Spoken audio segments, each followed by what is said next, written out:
সেটাই কি প্রমাণ হলো বলছেন? দেখুন, প্রথম দিনে আমি বলেছিলাম সত্যের জয় হোক।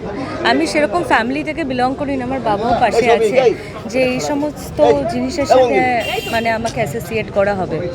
যাই হোক, আমার বাবা জীবনে একবারই থানায় গেছিলো, যখন ফোন চুরি হয়ে গেছিলো, হারিয়ে গেছিলো লোকাল থানায় জিডি করার জন্য। তারপরে এত বড় একটা আইনি প্রক্রিয়ার মধ্যে থেকে আমাকে এবং আমার পরিবারকে দীর্ঘ 9-10 মাস লড়াই করে সংগ্রাম করে বেরোতে হলো।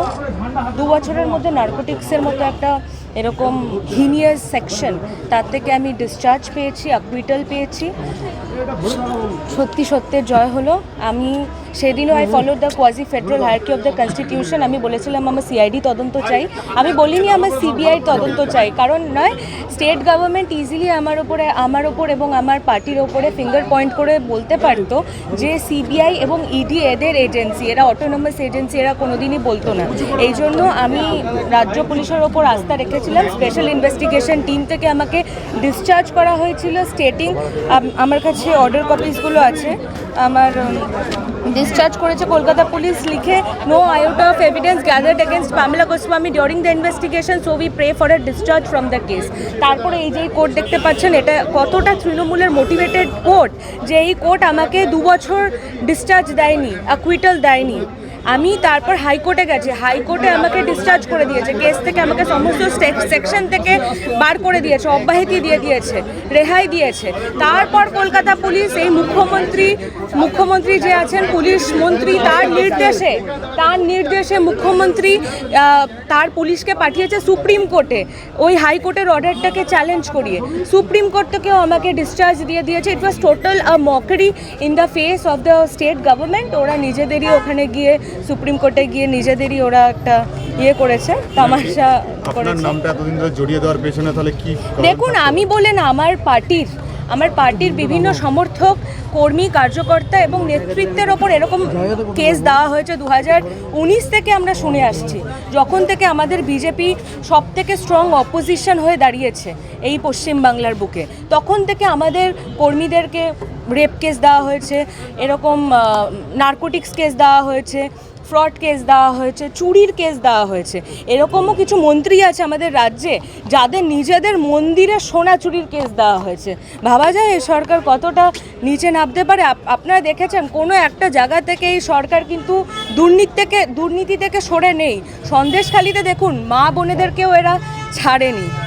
হ্যাঁ, আজকে আমি এদেরকে পুরোপুরি সুপ্রিম কোর্টের অর্ডার, হাইকোর্টের অর্ডার দেখিয়ে দিলাম যে দেখুন, একটু দেখাও তো, যে দেখুন আজকে আমি সক্ষম ছিলাম, আমার দলের লোকেরা সক্ষম ছিল, আমার দল আমার পরিবারের মতো আমার পাশে দাঁড়িয়েছিল। দেখো, পরিবারের পাশে আমার দল মানে আমার পরিবারের মতো দাঁড়িয়েছিল এবং সব সময় তারা আমাকে সাপোর্ট করেছিল পরিবারের মতনই।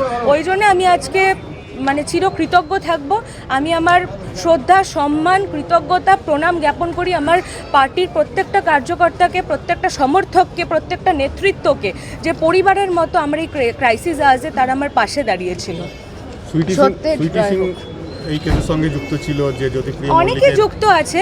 রাকেশ সিং এর মতো দালালদেরকে ব্যবহার করে রাজ্য সরকার বিভিন্ন অপোজিশন পার্টিদেরকে লাঞ্ছিত করে, কলঙ্কিত করে, কালিমালিপ্ত করে। রাকেশ সিং তো আপনাদের দলই আছে, বিজেপিতে আছে। রাকেশ সিং এর মতো এই লোকেরা ক্রিমিনাল, আপনারা একটুখানি খোঁজ নিয়ে দেখে নেবেন। 70টা-75টা কেস তাদের নামে আছে। তারা কোনো পার্টির না, তারা সুবিধাবাদী। তারা যেই দিকে মানে ভারী হয় পাল্লা, সেই দিকে তারা ঝুঁকে যায়। আপনারা জানেন কিসের জন্য। আমার থেকে শুনতে হবে না, তার যে লোকাল এরিয়া, তার লোকাল যে সোসাইটি, সেখান থেকে ওনার খবর নিয়ে নিন। আমি মিথ্যা বলতে পারি উনি আমাকে ফাঁসিয়েছিল বলে। উনি এবং রাজ্য সরকার প্ল্যান করে আমাকে ফাঁসিয়েছিল, pre plan deep rooted conspiracy ছিল। আমার কথা বিশ্বাস করার দরকার নেই, ওনার বাড়ি এখানেই, ওখানে গিয়ে জিজ্ঞেস করে নিন যে উনি কিরকম মানুষ। সে কোন পার্টি করে আমি জানি না, ঠিক আছে, আমার জানা নেই সেটা। আমার অ্যাক্টিভিটিজের মধ্যে দেখা নেই কোন পার্টিতে আছে। স্বস্তি পেলেন এই কেসটা থেকে? পুরোপুরি সম্পূর্ণ সত্যের জয় হলো। আমি দেখিয়ে দিলাম যে আমার পার্টির বিরুদ্ধে যদি আর এরকম কোনো আইন, এরকম কোনো কেসে আমার পার্টির লোককে জড়ানোর চেষ্টা করে রাজ্য সরকার, আমি যেইভাবে তীব্রভাবে আমার কেসে কণ্ঠস্বর তুলেছিলাম, সেইভাবে প্রত্যেকটা কার্যকর্তার পাশে আমি দাঁড়াবো এবং কণ্ঠস্বর তুলবো এবং প্রত্যেকবার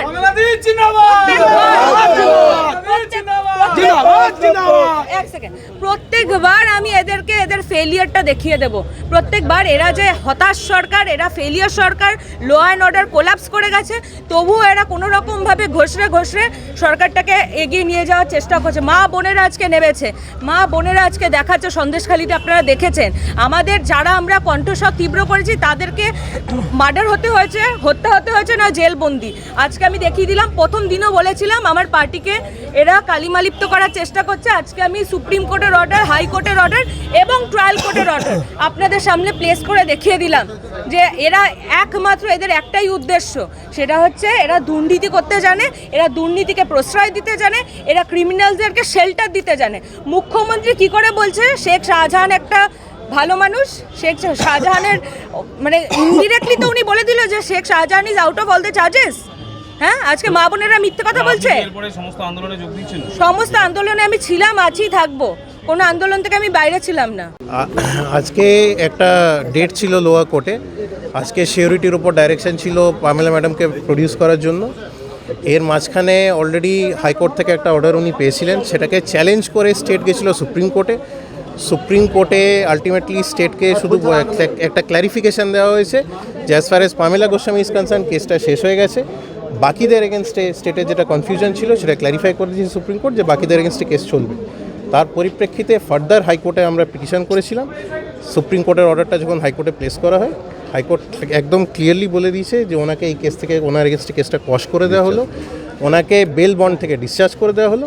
সেই অর্ডারগুলো আজকে লোয়ার কোর্টের কাছে প্লেস করে দেওয়া হয়েছে। অন্তত এই কেসের সঙ্গে পামেলা গোস্বামীর আর কোনো সম্পর্ক নেই? না, আর কোনো সম্পর্ক নেই। ওনার এগেনস্টে কেসটা কমপ্লিটলি শেষ হয়ে গেছে।